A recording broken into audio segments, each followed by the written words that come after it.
दोस्तों एक बार की बात है, एक राजा था। उसको कोई संतान नहीं थी और वह बूढ़ा हो गया। इस बात की चिंता उसे होने लगी कि मेरे बाद इस राज्य को कौन संभालेगा, मेरे तो कोई संतान भी नहीं है। राजा ने इस बात को अपने गुरु से पूछा और कहा कि गुरुजी, मुझे इस समस्या का हल बताइए। तो गुरु ने कहा कि हे राजन, अपनी प्रजा में ये किसी योग्य व्यक्ति को आप उत्तराधिकारी बना दीजिए।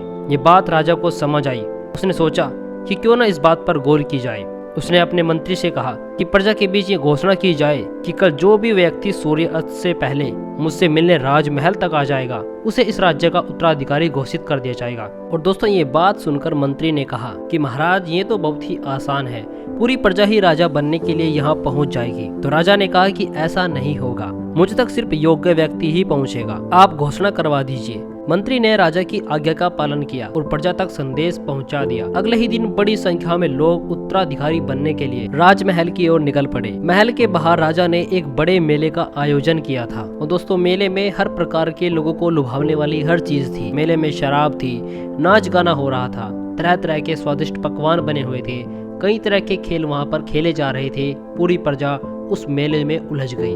अपनी अपनी पसंद के हिसाब से लोग मजा लेने लगे। सभी ये बात भूल गए कि उन्हें राजा से मिलने जाना है। और तभी वहाँ एक युवक ऐसा आया जो इन प्रलोभन में नहीं फंसा। उसने सिर्फ अपने लक्ष्य तक पहुँचना था।